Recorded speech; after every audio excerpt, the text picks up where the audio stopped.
Welcome to our April webinar on collaboration and inclusion enablers of resilience.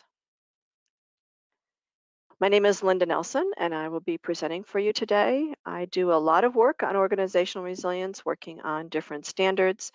In fact, we are working currently on ISO 22336 that's just gotten started, and we're looking at organizational resilience policy and strategy for that. So watch for more information coming soon on that piece of work.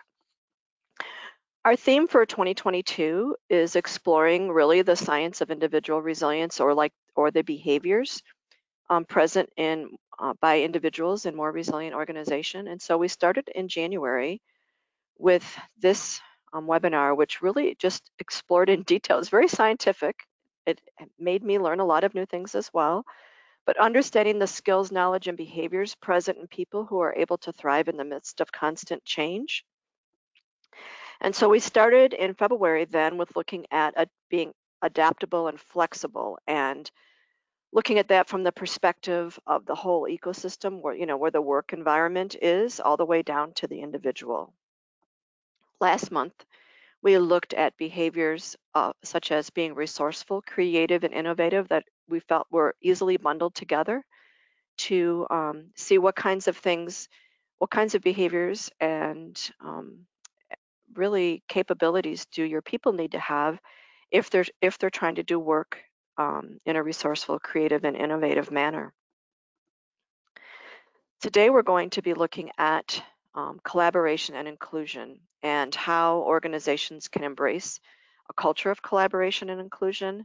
We're going to help you consider how you can be more collaborative and inclusive in some of the skills that you might have, and then finally look at how to apply this knowledge to hiring and professional development practices. These are really the three objectives that we have for each of our webinars, and looking at each of those sets of behaviors.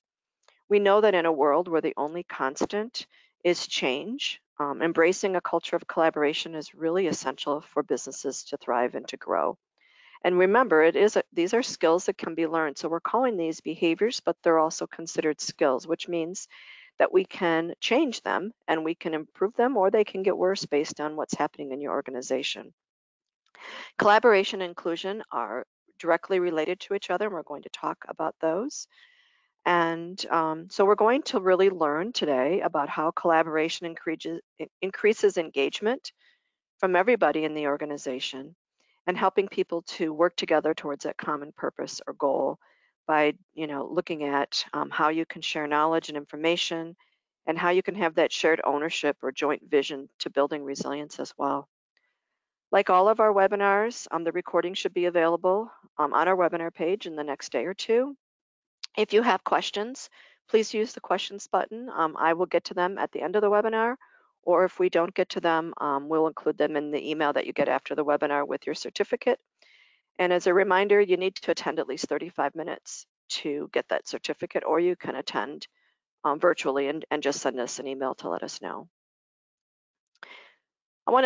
We're going to begin each one of our webinars this year by looking at the organizational resilience capabilities, and we've identified 17 capabilities and kind of bundled them into 5 dimensions. And so we're going to be looking at some of those capabilities today as they relate to collaboration and inclusion. We know that these 6 behaviors, or these 6 groupings of behaviors, demonstrate how the organization and its people interact with itself and others. And there are metrics that can be used to measure each one of these things. And so these behaviors are really considered important in helping you to understand, how is your organization behaving, and what kinds of people do you need in place to be able to do that. So like I mentioned, in February, we looked at adaptable and flexible. In March, we looked at resourceful, creative, and innovative. Today, we're going to be looking at being collaborative and inclusive. And the following months, we'll be looking at the remainder.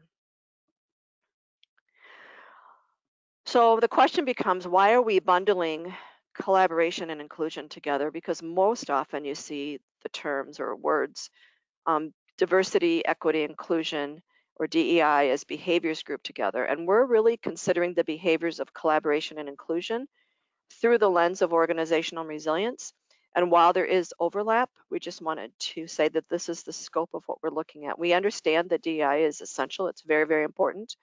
But we're most interested right now in looking at that relationship between an organization's resilience capabilities as well as what some people call attributes. We're using kind of attributes and capabilities as the same, as well as those enabling behaviors.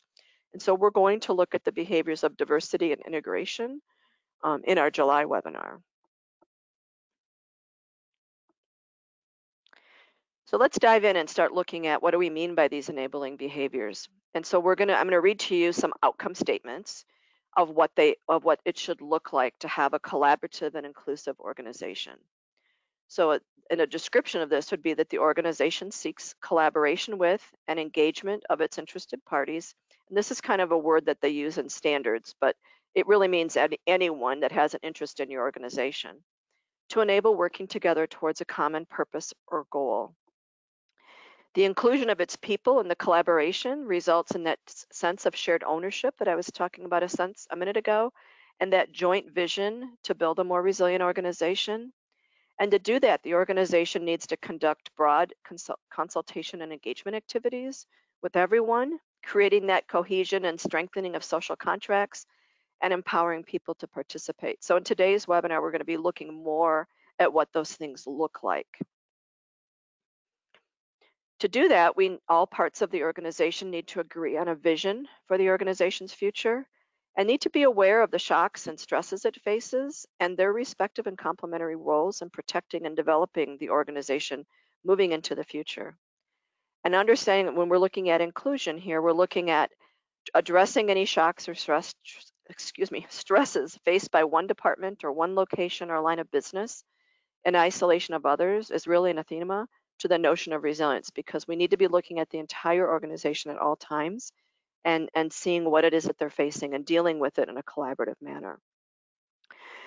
And you demonstrate inclusion when it distributes benefits and impacts justly and equitably. So we're going to be talking about the word equitably, justly, fairness in today's webinar, and really looking at how you can reduce stress and how you can reduce disproportionately, I have too many big words for my mouth today, disproportionately poor outcomes. And this is going to then provide a high quality of life for its employees, and you're building cohesion and empowering everyone in your organization to play an active role in the future, your individual's future in the organization and as they contribute to the organization's future as well. So what I want to do next is tie the capabilities and attributes to these behaviors. And we're going to look first at having a shared vision and unity of purpose and look at and being inclusive. So an example would be that the organization articulates its vision, purpose, and core values to all of its interested parties to provide strategic direction, coherence, and clarity in decision making. We've talked a lot about decision making and being agile and adaptive and the importance of making those decisions quickly. And so having that shared vision and purpose really helps to do that. And there exists a collective identity which unites everyone around the organization's overarching purpose. So everybody feels like they're part of the organization's identity and that they have a role there. When we look at the capability of understanding and influencing context from a collaborative standpoint, the organization is maintaining strong relationships with its interested parties and fosters cooperations at all levels. Employees feel connected to others at work, and that there are opportunities for employees to get to know one another and to develop interpersonal relationships across the organization. So I want to challenge you for just a minute. One of the things that we're doing differently this year is we're not doing polls or surveys because we have more content maybe than we've had in the past for some of this.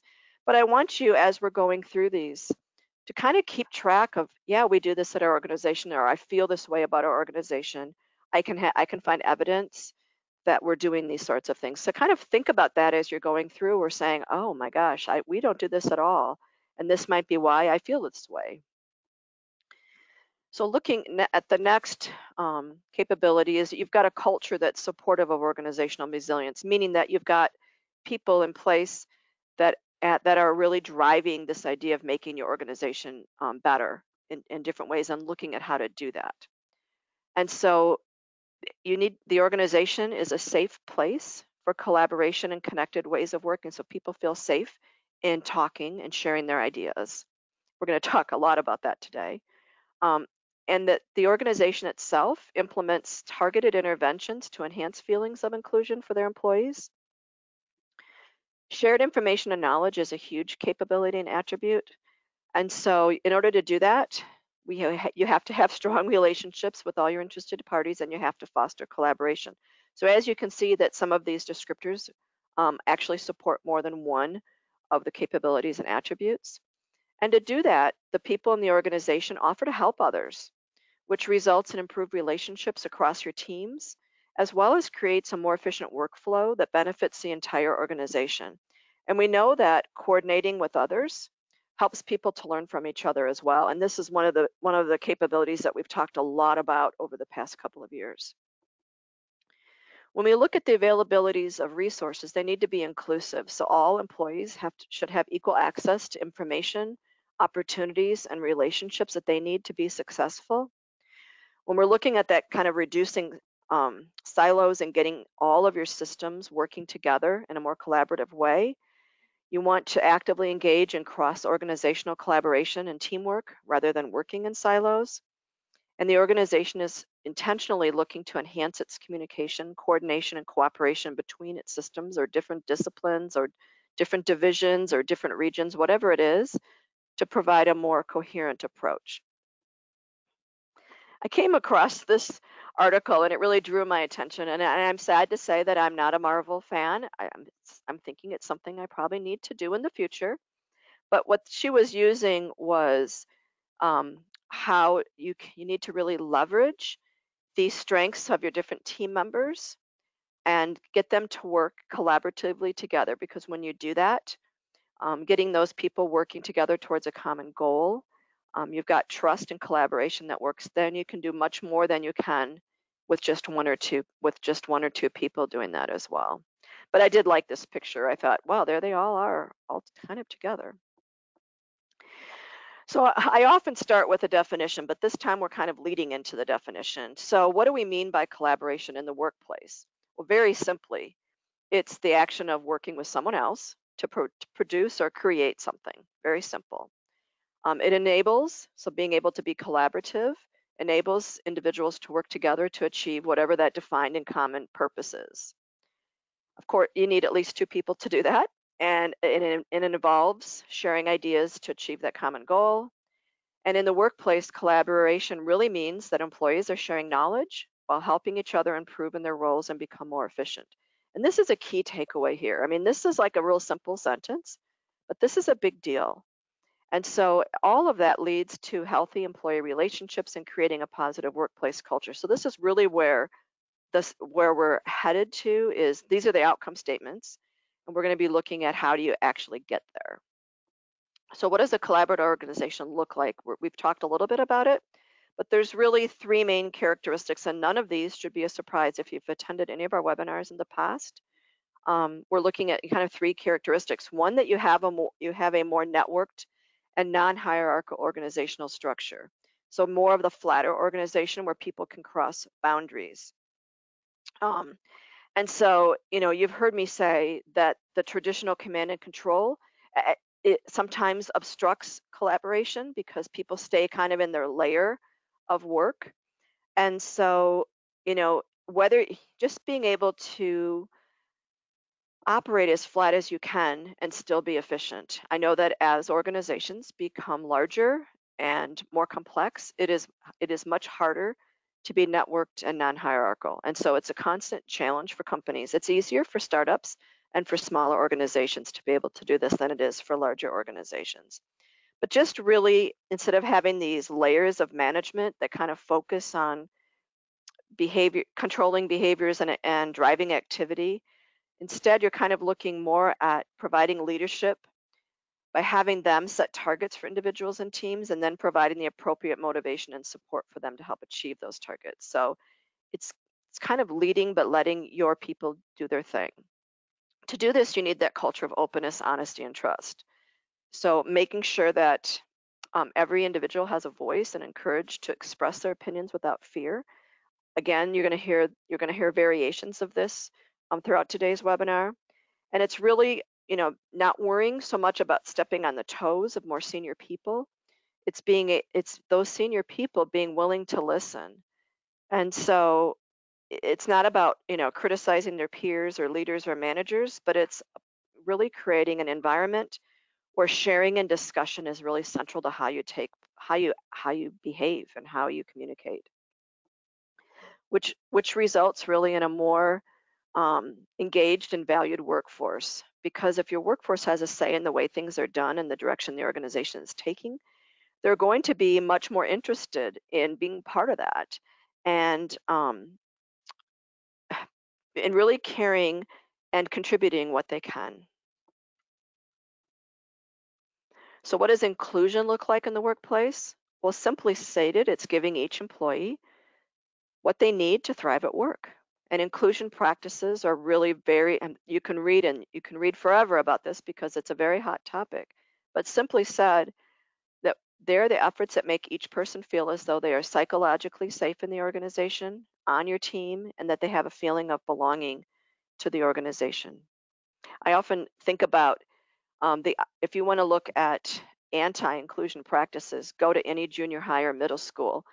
I don't know what happens to children at that age, but everybody groups up and it's all about being part of that group and excluding other people and it giving you power. And so if you really want to look at what you don't want to do, it's act like oftentimes a middle school girl, but boys do it as well. So I'm stereotyping there a little bit.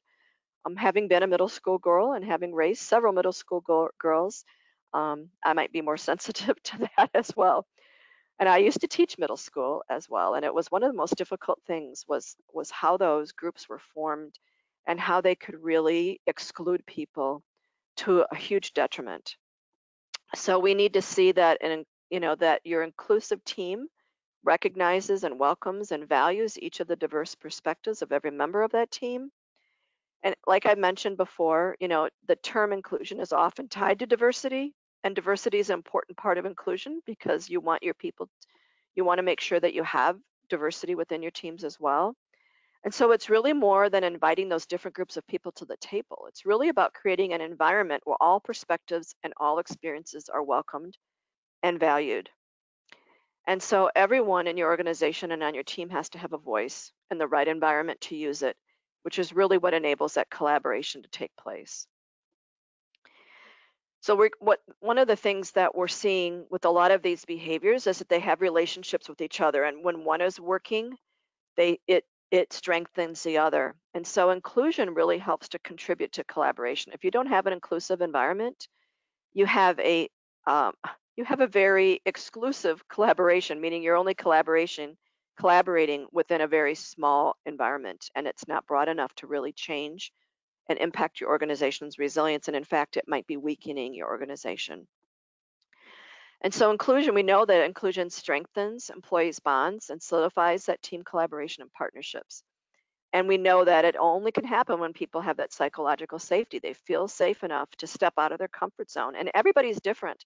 Some people are just much more able to speak confidently than others. And a lot of that has to do with maybe where they've been and how they've been treated in the past. But all of us can learn to be more inclusive and more collaborative. And we can work on letting everybody who we work with have a voice and feel appreciated and valued. And this is something each of us can do. And so organizations, that have inclusive and collaborative environments tend to approach differences and conflict and even mistakes as opportunities for innovation and excellence. And this is where, when we were talking about innovation last month, we really saw a lot of talking about how to manage differences and conflict in order to make sure that you're providing those opportunities for innovation. So, what are some dimensions or pillars of collaboration and inclusion? The first one we've talked about is really alignment, where employment goals and individual goals are aligned to the organization's goals. So there's very clear direction. Everybody knows what their role is and what they're what their role is and how they can support what the organization is doing. You need to have cooperation, and you're going to see us using the term cooperation. We've already used it a few times in regards to collaboration because you have to be cooperative in order for collaboration to work. And so to enable cooperation, just having the work divided into clear roles and responsibilities and making sure that you've got communication systems in place where people can share knowledge. I really like this one because um, it wasn't something that I'd really thought about until until I read this, and then I'm like, well, duh, of course this makes sense. You can't be collaborative and inclusive if you're not compassionate. And so you need to be thinking about not just your own feelings, but others' feelings as well. And a consistent consideration um, really helps to expand that. And so sometimes it means even a willingness to help others at your own expense and knowing what support looks like. And so you have to define what that looks like and really explore how needs might vary from team member to team member. So your support might be emotional, like lending an ear or offering encouragement, or it might be really practical, like helping somebody troubleshoot or brainstorm solutions. And so the other thing to really consider as well is that depending on what culture or country you're in, those supportive behaviors might look different. And so having a sensitivity to that too, if you're having a team that is more global or international, consider understanding what that support might look like is important as well. I talked about fairness and being equitable a few minutes ago. And so, really needing to have a willingness to address bias and then pairing that with a mindset that differences within the group are not obstacles, but they're assets. And we see all the time that everyone doesn't always have an equal chance to excel in organizations, that a lot of times there's really inequitable things going on in an organization, and you need to identify what those are. And of course, you can't do that if your organization doesn't have a culture that allows that to happen. And so this is why these dimensions are really important as part of building a more collaborative and inclusive environment. We've talked about psychological safety. And so you need to be in a place where you're okay asking questions, where constructive conflict is something that's valued. We talked about that when we're talking about being creative and innovative. You have to have constructive conflict and you allow people to learn from failure so people aren't afraid that if they make a mistake that they're going to be punished for that. Which all then leads to that feeling of belonging. And you really can't have that feeling of belonging unless you have each of those other ones in place. So I don't know that these are meant to be built one on top of each other, but you feel like you belong in the organization, you're confident about who you are and what skills and knowledge you bring, and you feel connected to other people in your organization, and that you feel that your ideas are valued. They're not going to be rejected. So I wanted to talk next about different types of collaborative working. So how can we be collaborative in different ways? And so obviously being in a team is the most common type, and that's probably what, we're all the most familiar with, and that's probably where we do our best collaborative work. And of course, we've stated before that when you know your role and how it impacts the other team member, it helps to be more collaborative. And when you have set deadlines and goals and everybody receives equal recognition upon completion of whatever task or project you're on, helps to have that team be more collaborative and be more collaborative in the future. When we look at community collaboration, it's something that I think is more referring to like those communities of interest where people get together because they share a common interest and the goal is really to share knowledge and learn versus having a common task with a schedule and deadlines and all of those sorts of things. But people can come together to share concerns that they have, to ask questions and to get advice from each other. And then they can then share this back with their teams as well. The network collaboration is sort of interesting because it's more of self-directed and self-interest where you might contribute to a network to make themselves in their area of expertise known to other people. And so, this is where social media tools might be an example of that, or people going out and using open source resources. So just finding out from other people that have shared information, how you can do things, and then sharing your own information as well. I have to tell you that the funniest thing I've learned as technology has changed is I first just Google my question to find out if somebody else has an answer or if multiple people have had the same situation and experienced, have they had the similar results by processing whatever the suggestion is. And so this network collaboration, I think, has become very, very powerful. But you have to be able to understand whether you can trust some of it or not too. So you have to, you have to use some common sense. Cloud collaboration is really a tool, and this I believe probably just about everybody is using this because it creates a way for each of us to manage documents, for example, in real time, and having those documents be live, and just the cloud really has enabled us to manage all of our projects virtually. And if you haven't been doing it over these past 2 years, I'm not sure how you're managing. And of course, there's tons of different tools that you can purchase to make that happen. Again, video collaboration. I remember when the only way to really collaborate virtually, especially globally, was Skype. And then we had, what was the other one that was very, WebEx, that was really, Skype and WebEx were the main tool.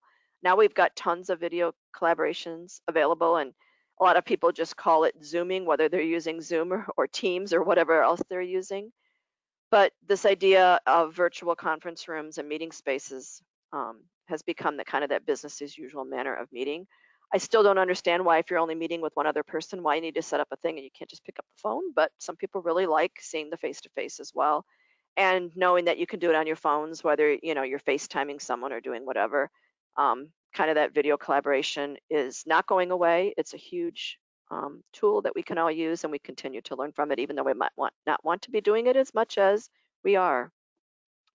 Then companies can also put together internal collaborations, things like discussion forums or things that have been called bulletin boards for years and years. They might have kind of a microblog where you can share messages within your organization, kind of like an internal Twitter type thing. I see this with Teams, where people are using the Teams chat to just communicate very quickly and effectively short messages. And other organizations are using things like wikis, where they can, kind of manage certain information. And so this might be where you're trying to communicate with writing an article or a paper or something like that as well. And then looking kind of externally. So we know that knowledge sharing that occurs outside the organization and between the brand is often done in social media. And so using your social media to share what your organization does, but then also collaborate with social media users by asking for opinions and feedback on things. You can do surveys. You can also write blogs and have questions as part of that, so that people can make comments and provide a way for you to learn from them. And then finally, another type of collaborative working is through, kind of that strategic alliance.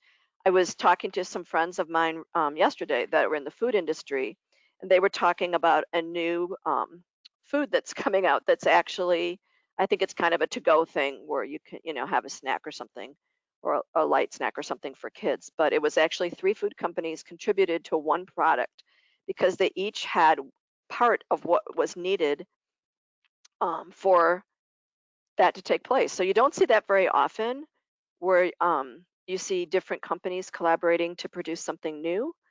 But it might be just for one thing where these efforts and resources are used temporarily, or it might be something like a public-private partnership where you see, kind of in a to manage a crisis where organizations work together to get through that crisis.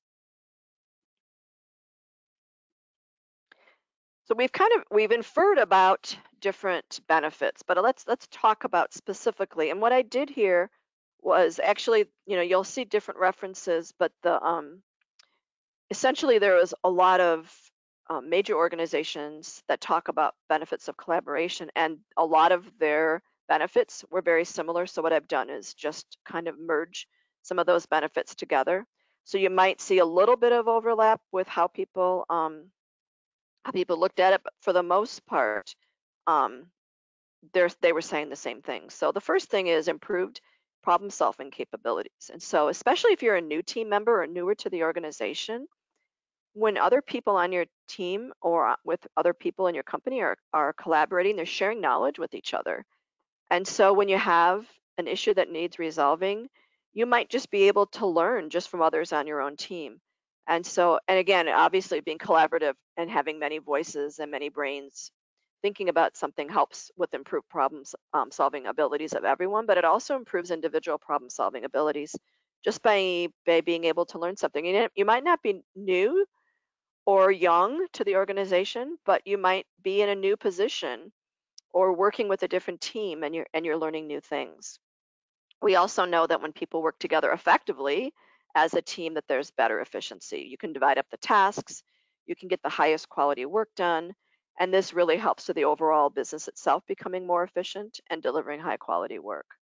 It's tied to that if you're more efficient, you're also more productive. And so as if people start working together more collaboratively, what you're going to see is the overall productivity likely increasing as well. It also gives you a boost in morale. And like we said, people feel good when they feel like they're part of a team and collaborating and making connections with each other and having trust forming between people. And this also helps then create that positive work environment where everyone feels safe and confident and welcome. And so just working together helps people to get to know each other and to build strong social connections. And we're going to talk in a little bit about what remote work has kind of the impact that that's having on collaboration. And I want you to kind of think about that as you're going through. If your work environment has changed and you've moved from 100% on-site to 100% remote, or now you're doing somewhere in between, or for a lot of companies, you're just staying remote. And what is that looking at? And how does that impacting this whole collaboration piece? So I want like you to think about each of these benefits and how they might become less beneficial if we stay 100% remote. Um, Obviously, you have stronger teams and people when you have this positive morale and workplace atmosphere.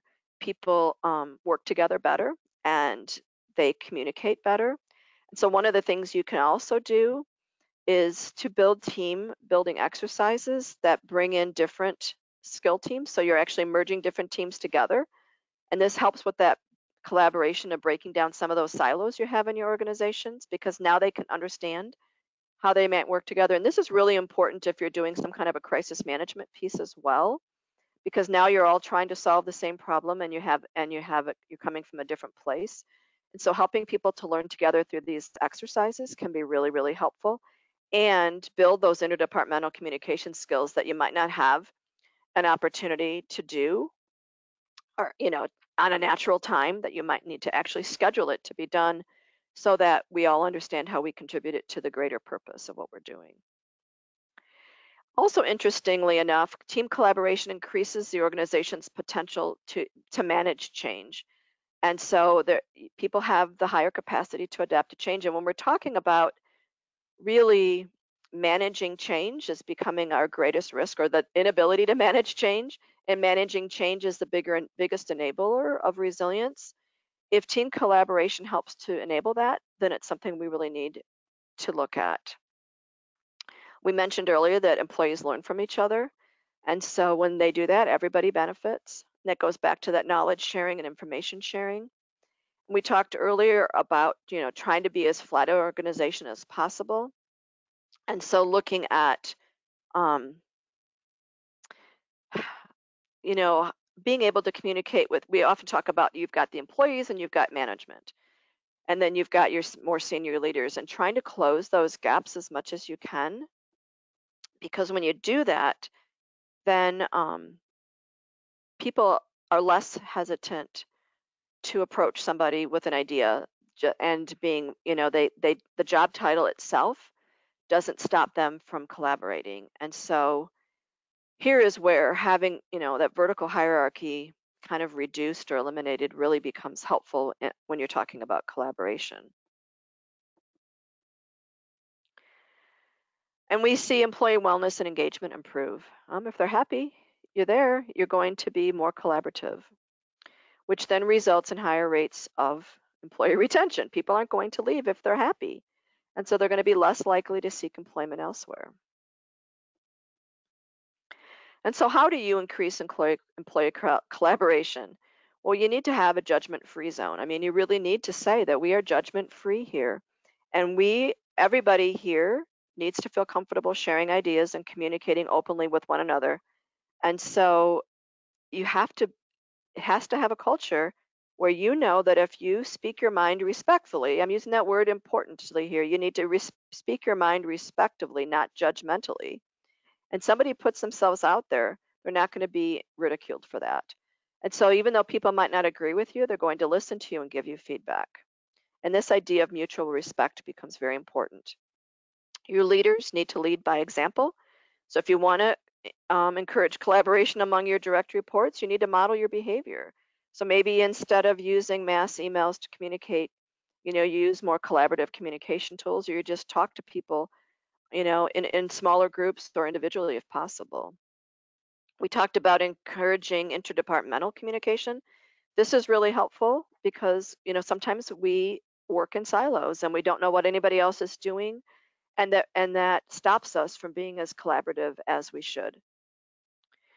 And so to do that, we also need to recognize the team versus the individual. This employee of the month thing is nice, but it's really team of the month maybe, or something that team has done that you could recognize as a group.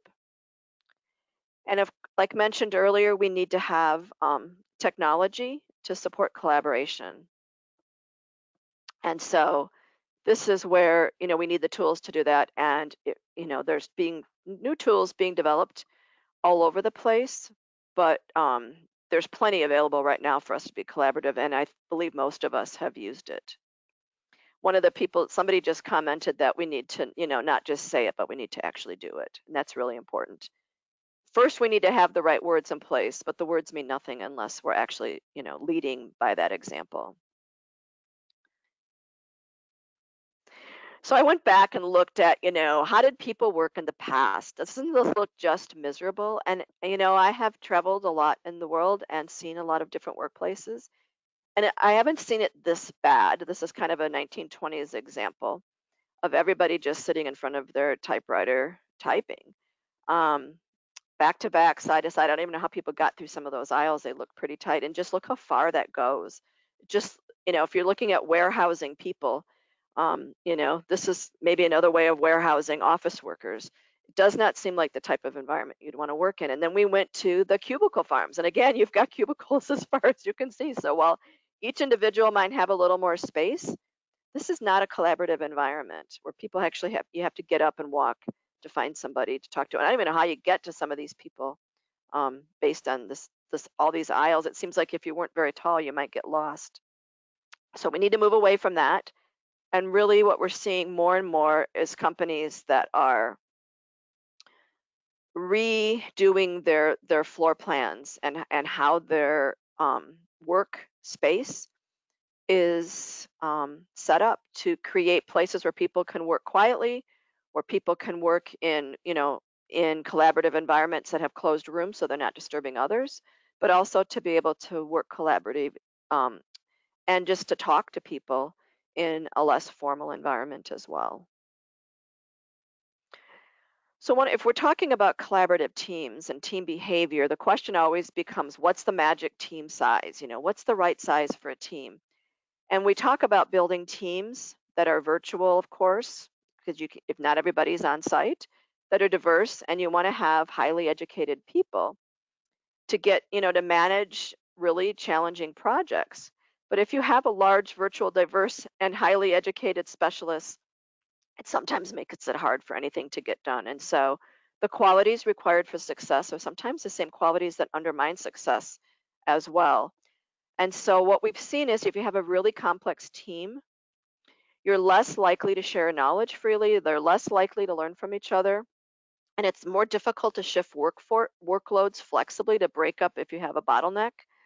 And also these people are sometimes less likely to help each other and to share resources. And so what we're seeing is the more complex your teams, the less collaborative they become. And so just keeping that mindset in place because your people are less likely to kind of sink or swim together. and they're less likely to support each other and to view their goals as compatible. So you end up with a team of individuals, and this is really what we're trying to avoid. And I do think that the remote workforce is making us less collaborative. This is me just speaking. I see that even just with our small office. I can't imagine what it would be like on a larger group or larger organizations. It only can make it more siloed. And so if we know that siloed working is anti-resilience, we really need to look at how can we get the most out of our people and most efficient and productive and deal with their individual needs and still keep our collaboration going. And so let's talk a little bit about how we can create that collaborative work environment. So we really need to equip each of our team members to work in this group dynamic. And so again, we're talking about having a clear and compelling cause. Why are we here? What are we trying to do? And what are we trying to accomplish? We need to make sure that expectations are communicated very clearly. And this is really a minimum standard, by the way. Um, and so everybody needs to know why they're there and what it is they're supposed to be doing. And and they need to be able to take part in that shared responsibility of the results. And so, what are the expectations, and how do we make sure that we're communicating effectively? Which means you have to have team goals, and they need to be measurable, and you need to measure them very often. Even this entrepreneur article said quarterly, and I'm just like, what? Why would you wait for a quarter to communicate, to measure your goals? This is something you should be doing all the time. Where are we? Where are we bottlenecked? Where do we need help? Very, whether you're doing team huddles daily, whatever it is, you need to be looking at not just establishing, but measuring your team goals and figuring out, where, if there's a problem, how can you get around those? Which means you need to leverage team member strengths. And this is really important. Helping people to know each other on the team. And I know that a lot of people use, like personality testing, like the Myers-Briggs, to bring team members together. I know I was working with a group of volunteers once, and we had a very specific project that we were supposed to be working on, and we were all new to each other. We'd kind of met each other, but it was mostly virtual. And we were brought together to learn about each other and to learn maybe a little more about ourselves. And part of it was what information do we value? How do we like to be communicated with? What do we want to know? And how do we best communicate? And one of the things I found out was that I was having some trouble working with this one person, and I found out that her language of what she thought was important had to do with numbers. And of course, she worked for the Treasury Department, so that should have been a no-brainer to me that she would want data and she would want numbers and financial numbers specifically to validate whatever decision we were making. And so understanding that that was how I needed to communicate with her really changed how we communicated as a team. And having understanding how other team members communicated with each other really helped us to do a better job, which really helps us to foster that cohesion. We need to make sure that everybody on our team is included in making decisions. And so how you do that is up to you, but you know, if there's a decision to be made, and we're going to talk more about some of the skills that are required to do that, but we need to do that. So we need to encourage innovation. And so the more connected you feel with the people on your team, the more likely you are going to be to share your ideas. And then recognize, reward, and really celebrate that collaborative behavior. Like I said earlier, let's get away from recognizing the individual and recognizing the team and really rewarding ourselves when we've done a good job in collaborative. It doesn't have to be anything formal. We can just say, hey, great job today. We really worked through this problem. We know that in an inclusive work environment, we know that what leaders say and do, not just say, but also do, makes about 70% of the difference about whether an individual reports feeling included in that organization. And so it's the responsibility of our leaders to have a thorough understanding of what an inclusive leadership looks like, and they need to model that inclusive behavior. And so no matter where you are in the organization, you can get better at doing this, and so that you're better situated to to move up in leadership as well. And so if you're an inclusive leader, you need to address things like, what makes people feel included in your organization, what makes them feel like they're treated fairly, and that they need to feel that they're valued. And so to do that, you need to be able to seek out missing perspectives. And so you need to, as a leader, integrate as many voices into your discussions and decisions. And sometimes, we just don't want to invite Joe because Joe's always a downer and Joe's always looking at, the worst thing that can happen. But sometimes we need to listen to Joe. And so just making sure that you're listening to as many perspectives as you can and that you make a sincere and consistent effort to include those viewpoints. To do that, you need to encourage people to speak up, and people aren't going to speak up unless they're comfortable doing so. And so we also know that if somebody says something uninformed or offensive, you can't let it slide. I was just talking to a coworker the other day who has, not coworker, a friend of mine, who's worked for this same company for 10 years, but they've now been bought out for the third time. And the new companies, they just had like they've done their 6 months of merging and doing all of those changes that come with being acquired. So they had their annual meeting in February where they really talked about who this new company is and what their expectations are for everybody.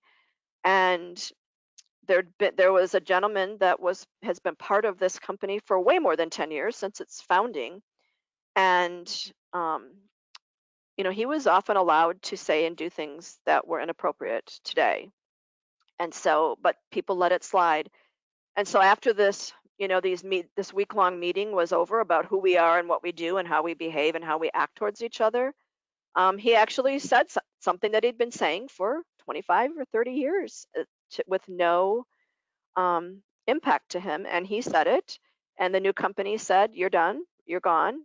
We don't talk that way to people here. We don't behave that way, and we're not going to tolerate any sort of practices like this." And so he was escorted out that very day, and that was really, really a um, strong thing said by leadership, and it really kind of got the attention of everybody else that maybe had been kind of following on his bandwagon, and by not saying anything, encouraging him to continue that way. So if you want to have a culture of inclusive collaboration, like I said, everybody needs to have that sense of belonging. And when you do that, collaboration really becomes more fluid and more productive. And it helps people to be aligned on their common goals and on kind of those interpersonal norms of how we behave as individually and as a whole. So this list, talks about maybe statements a company might make about how we want to be inclusively collaborative. So we want to have an awareness where we become part of a working entity with a shared purpose. We want to be motivated to drive consensus in problem solving or development. We want to self-synchronize, where we decide as individuals when things need to happen. We want to also promote participation, where we participate in collaboration and we expect others to participate. We want to use mediation, where we negotiate and collaborate together to find that middle point. These almost could become like promises that team members are making with each other, no matter what the size of the team. We share and we expect others to share in return. We expect you to reflect and think and consider alternatives. And we expect people to proactively engage rather than to wait and see. And one of the things I think that we've seen with the remote working is I see that meetings are much quieter. And we're going to talk a little more about that in a minute. People just aren't participating, and we expect people to participate and engage. And so understanding that we need to view inclusivity as a process instead of a program. It's not something that's going to start and end. It's how we are. And we need to make sure that we're encouraging that open communication. So really defining your collaborative environment, which is what I just shared with you, is what does that look like? And what kinds of guidelines and behaviors are we expecting from each other? So to do that, we need to have a way to determine the values and behaviors you want to see demonstrated by everyone and ensure that they are visible and recognized. And when somebody does something good, you want to recognize that, just like if they're doing something bad, that needs to be addressed. And so you need to communicate openly and often to everyone what is happening in the organization, what are the changes. You need to welcome new people in and celebrate colleagues' personal lives as well as honor their individual achievements. You can't do that if you're not talking to people. If you don't have if you don't know them, how can you honor their individual achievements or what's happening? It's kind of like those water cooler discussions or things that you have over lunch that helps you to learn, what's really been going on in people's lives. Another really important thing is to involve the team members when you're interviewing people. If they're going to be on your team, you might want to have a say. And I really like this one at my daughter's company. She's part of a team where they call themselves the chief fun officers, and they're really responsible for all of the fun that you have. So whether it means you leave, you leave early on a Friday, or you have a party in the office, or people get together to go bowling or whatever it is, just encouraging those personal connections. So we know that things have changed because of the remote workforce. And so how are we going to encourage inclusive collaboration throughout the organization when you have this remote workforce? So somebody just said, have the video on. And I have to say that I don't even have the video on when I'm doing the webinar, because I'm trying to focus on what I'm saying, not really looking at the fact that I might not be looking at the camera the whole time and things like that as well. But I know that sometimes being on camera all day is exhausting. So kind of figuring out which meetings you want to be on camera for and which ones you don't, if you have that choice, because not everybody has that choice. But maybe just being really clear in your meetings that people should use the chat or raise their hands when they'd like to speak. So and whoever's running the meeting, really paying attention to that. So instead of people just speaking up, that you have some sort of a way to say whose turn it is. This is something that if you're in person, it's easy to do, because you can tell by people's body language that they have something to say, they can make eye contact, that kind of thing. But even maybe just taking time in every meeting to make sure everybody has a chance to say something. And when you're doing some sort of a brainstorming session or whiteboarding session, give people time to think and a moment to process before just moving on. They're just very simple things, because we just have to figure out ways to work more effectively remotely, or when some people are on site and some people are remote, I think is almost even more difficult. We know that, in meetings, if you're all around a conference table, some people just take up more physical space. But in like a Zoom meeting, you can take up airspace. And what I've seen a lot is that you have to be more alert to see the problems and to see who's participating and who's not, and who might be kind of hogging that airspace. And so, how can you get more people involved in the conversations? And so really paying attention to, who's speaking, who seems to have the power in this meeting, and how is that power being used? And so trying to manage that by drawing other people out, and softly trying to get some people who are maybe, talking too much to listen more than what they're talking. And so here is, if you're in person or on screen, you can use some of that body language. Maybe you might not see eye rolling and slouching so much virtually, but you might just see people not paying attention. Other people interrupting and taking up kind of physical space at the table or in that airspace. So when we're looking at having inclusion at all levels of the organization, it has to start with your organizational systems. Your leaders need to be demonstrating that. You need to look at what are your peers and team members doing, and not just do I feel included, but am I including others? Really look at your own behavior and say, instead of always looking at how are things impacting you, but how are you impacting other people on your team? Sometimes we get so absorbed in ourselves, we don't actually look at how we're impacting others. And so to do that, we really, again, going back to that collective identity, having this meritocracy where everything's fair and equitable for people, and everybody has that same access to resources.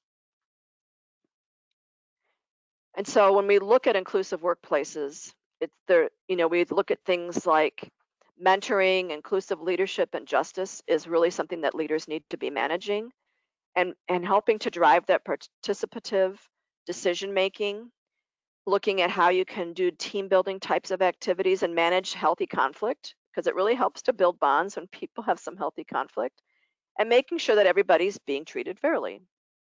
So what types of skills are we talking about?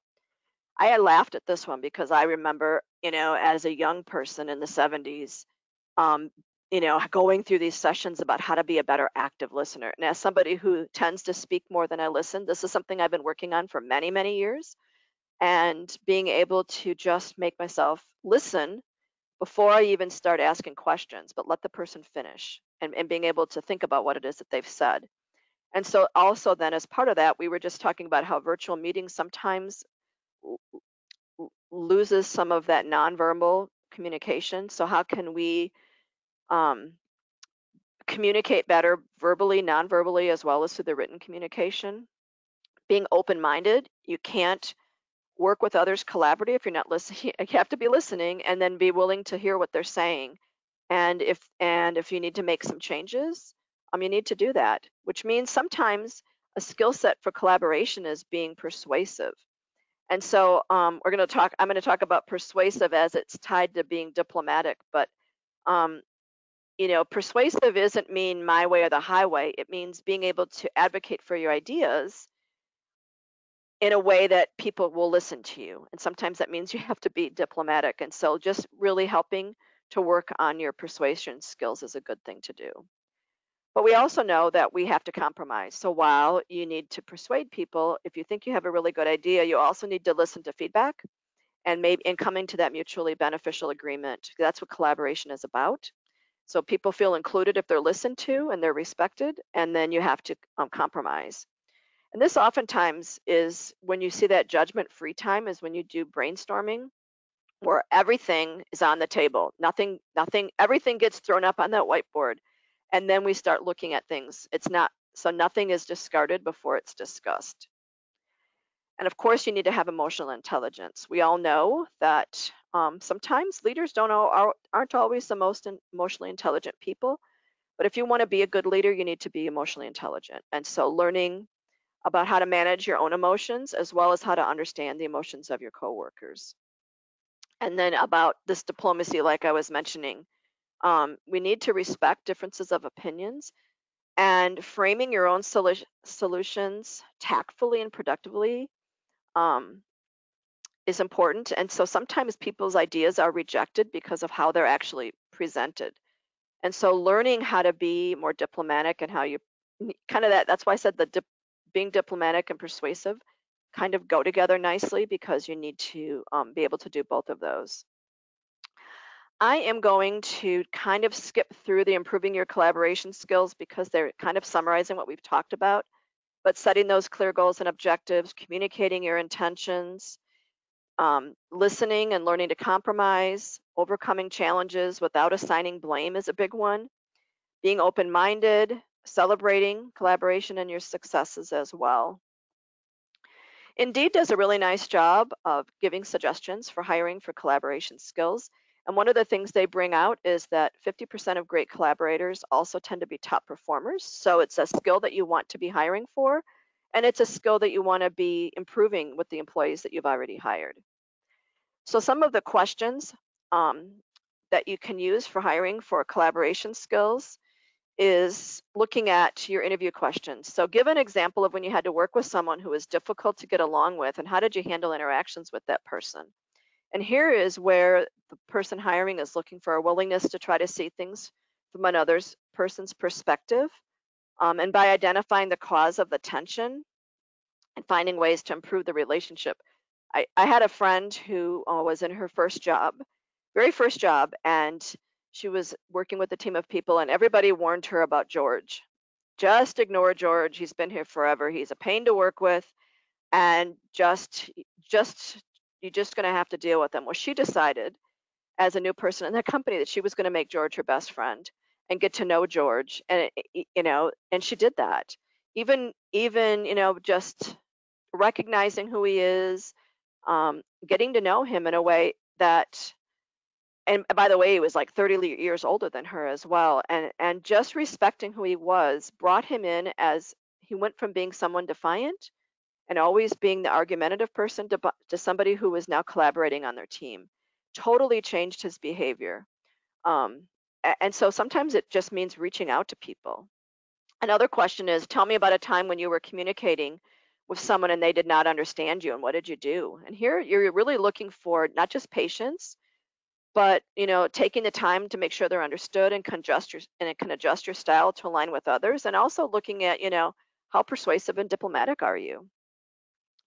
And tell me about a time when or tell me about one of your favorite experiences working with a team and the contributions you made. And here is where the manager is looking for energy and motivation, kind of via that teamwork approach and that healthy mix of the I and we statements to look at both individual and team communications. And then we look at, describe the best partner or supervisor you've worked with and what part of their management style appealed to you. And here they're really looking for an understanding of your own working style and what kind of personalities you work best with.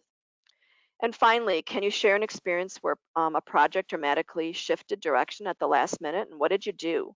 So looking for, keeping the team aligned and comfort with tapping coworkers for additional help when a project demands it. So these are the types of things that hiring managers often look for, and these are the types of things as skills that you can be looking to improve within your own organization. We have some, I think, 14 different references here that I'd recommend that you take a look at. And again, we will share these references with you when we send your certificate. Our next webinar will be in May, and we're going to be talking about being prepared. Just to remind you, we do have our certification program in organizational resilience, and that's offered online or via e-learning. And we do measure your organization's resilience and help companies to gain recognition for what sorts of capabilities they have in place.